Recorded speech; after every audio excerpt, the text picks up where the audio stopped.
Kidney stone ಸಾಮಾನ್ಯ ಸಮಸ್ಯೆಯಾಗಿದ್ದು ಇದು ಯಾರಿಗಾದರೂ ಆಗಬಹುದು. ಕಲ್ಲಿನ ಗಾತ್ರವು ಚಿಕ್ಕವಾಗಿರಬಹುದು ಅಥವಾ ದೊಡ್ಡದಾಗಿರಬಹುದು. ಸಾಮಾನ್ಯವಾಗಿ ಸಣ್ಣ ಕಲ್ಲುಗಳು ಮೂತ್ರದೊಂದಿಗೆ ಹಾದು ಹೋಗಬಹುದು, ಆದರೆ ದೊಡ್ಡ ಕಲ್ಲುಗಳು ಮೂತ್ರದ ಮೂಲಕ ಹಾದು ಹೋಗಲು ಕಷ್ಟವಾಗುತ್ತದೆ. ಕಿಡ್ನಿ ಸ್ಟೋನ್ ಉಂಟಾಗಲು ಹಲವಾರು ಕಾರಣಗಳಿವೆ. ಕಡಿಮೆ ನೀರು ಕುಡಿಯೋದಿರಬಹುದು, ಹೆಚ್ಚು ಆಮ್ಲೀಯ ಮೂತ್ರ, UTI ಹೀಗೆ ಅನೇಕ ಸೇರಿವೆ. ನಮಗೇನಾದರೂ ಕಿಡ್ನಿ ಸ್ಟೋನ್ ಆಗಿದ್ರೆ ನಮಗೆ ಕೆಳಭಾಗದಲ್ಲಿರುವಂತಹ ಬೆನ್ನು ನೋವು ಬರುತ್ತೆ, ಹೊಟ್ಟೆ ನೋವು ಬರಬಹುದು, ಕೆಲವರಿಗೆ ವಾಂತಿ ಅಥವಾ ವಾಕರಿಕೆ, ಆಗಾಗ್ಗೆ ಮೂತ್ರ ವಿಸರ್ಜನೆ, ಶೀತ ಮತ್ತು ಅತಿಯಾದ ಬೆವರುವಿಕೆಯ ಲಕ್ಷಣಗಳನ್ನು ಅನುಭವಿಸುತ್ತಾರೆ. ಕಲ್ಲುಗಳಿಗೆ ಚಿಕಿತ್ಸೆ ನೀಡದಿದ್ದರೆ ಅವುಗಳ ಗಾತ್ರವು ಹೆಚ್ಚಾಗಬಹುದು. ಆದ್ದರಿಂದ ಪತ್ತೆಯಾದ ತಕ್ಷಣ ನಾವು ಅದರ ಚಿಕಿತ್ಸೆಯನ್ನು ಪಡೆದುಕೊಳ್ಬೇಕಾಗುತ್ತೆ. ಇದಕ್ಕೆ ಹಲವಾರು ಔಷಧಿಗಳು, ಚಿಕಿತ್ಸೆಗಳು ಮತ್ತು ಶಸ್ತ್ರಚಿಕಿತ್ಸೆಗಳು ಲಭ್ಯವಿದೆ.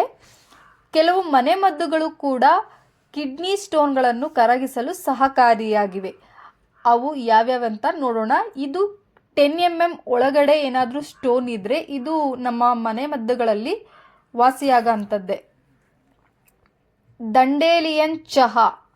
ದಂಡೇಲಿಯನ್ ಒಂದು ಆಯುರ್ವೇದ ಮೂಲಿಕೆ. ಇದರ ರಸವು ಮೂತ್ರನಾಳದಲ್ಲಿ ಸ್ಫಟಿಕ ನಿಕ್ಷೇಪಗಳನ್ನು ಕಡಿಮೆ ಮಾಡಲು ಸಹಾಯ ಮಾಡುತ್ತದೆ. ಇದಕ್ಕಾಗಿ ನೀವು ದಂಡೇಲಿಯನ್ ಚಹಾವನ್ನು ಕುಡಿಯಬಹುದು. ಇದು ನಿಮ್ಮ ಮೂತ್ರಪಿಂಡಗಳನ್ನು ಆರೋಗ್ಯಕರವಾಗಿರಿಸುತ್ತವೆ ಮತ್ತು ಕಲ್ಲುಗಳ ಅಪಾಯವನ್ನು ಕಡಿಮೆ ಮಾಡುತ್ತದೆ. ಸೊ ನೀವು ಇದನ್ನು ಮಾಡಬಹುದು.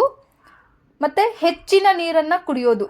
ಪ್ರತಿದಿನ 6 ರಿಂದ 8 ಗ್ಲಾಸ್ ನೀರು ಕುಡಿಯೋದ್ರಿಂದ ಕಿಡ್ನಿ ಸ್ಟೋನ್ಗಳನ್ನು ನೈಸರ್ಗಿಕವಾಗಿ ಕರಗಿಸಲು ಇದು ಸುಲಭವಾಗಿದೆ.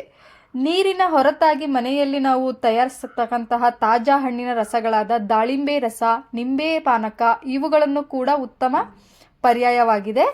ಅವು ಮೂತ್ರಪಿಂಡದಲ್ಲಿನ ಸಣ್ಣ ಕಲ್ಲುಗಳನ್ನು ಚದುರಿಸುವುದಲ್ಲದೆ ಅವು ಬೆಳೆಯದಂತೆ ತಡೆಯುತ್ತವೆ. ಮತ್ತು ಆಪಲ್ ಸೈಡರ್ ವಿನೆಗರ್. ಮೂತ್ರಪಿಂಡದ ಮೇಲೆ ಆಕ್ಸಿಡೇಟಿವ್ ಒತ್ತಡವನ್ನು ತಡೆಯುವಲ್ಲಿ ಆಪಲ್ ಸೈಡರ್ ವಿನೆಗರ್ ಪರಿಣಾಮಕಾರಿಯಾಗಿದೆ. ಇದು ದೇಹದಲ್ಲಿ ಉತ್ಕರ್ಷಣ ನಿರೋಧಕ ಮಟ್ಟವನ್ನು ಹೆಚ್ಚಿಸುತ್ತದೆ, ರಕ್ತದಲ್ಲಿನ ಸಕ್ಕರೆ ಮಟ್ಟವನ್ನು ನಿಯಂತ್ರಿಸುತ್ತದೆ ಮತ್ತು ಮೂತ್ರಪಿಂಡದ ಕಾಯಿಲೆಗಳನ್ನು ತಡೆಯುವ ಮೂಲಕ ರಕ್ತದೊತ್ತಡವನ್ನು ಕಡಿಮೆ ಮಾಡುತ್ತದೆ. ಆಪಲ್ ಸೈಡರ್ ವಿನೆಗರ್ ಸಿಟ್ರಿಕ್ ಆಮ್ಲವನ್ನು ಹೊಂದಿರುತ್ತದೆ. ಇದು ಮೂತ್ರಪಿಂಡದ ಕಲ್ಲುಗಳನ್ನು ಕರಗಿಸಲು ಸಹಾಯ ಮಾಡುತ್ತದೆ. ಮತ್ತು ಲೆಮನ್ ಜ್ಯೂಸ್ ಅಂದರೆ ಲಿಕ್ವಿಡ್ ಐಟಮ್ಸ್. ನಾವು ಹೆಚ್ಚಾಗಿ ನೀರನ್ನು ಕುಡಿಯೋದ್ರಿಂದ ಅದು ನೀರಂತಲೇ ಅಲ್ಲ, ಜ್ಯೂಸ್ ಇರ್ಬೋದು, ವಾಟ್ ಎವರ್ ದ ಜ್ಯೂಸ್ಗಳನ್ನ ಕುಡಿಬೋದು. ಲೆಮನ್ ಜ್ಯೂಸ್ ಇರ್ಬೋದು, ಮತ್ತು ಫ್ರೂಟ್ಸ್, ಈಗ ಆರೆಂಜಸ್ ಇದನ್ನೆಲ್ಲ, ಮತ್ತು ಎಳನೀರು. ಅತಿಯಾಗಿ ಎಳ್ನೀರು ಕುಡಿದ್ರೆ ನಮ್ಗೆ ಹೊಟ್ಟೆ ಹಸಿವು ಕೂಡ ಆಗೋದಿಲ್ಲ. ಸೊ ಹೆಚ್ಚಿನ ನೀರನ್ನು ಸೇವನೆ ಮಾಡೋದ್ರಿಂದ ಕಿಡ್ನಿ ಸ್ಟೋನ್ ಈಸಿಯಾಗಿ ಹೊರ ಹೋಗಲು ಸಹಾಯ ಆಗುತ್ತೆ.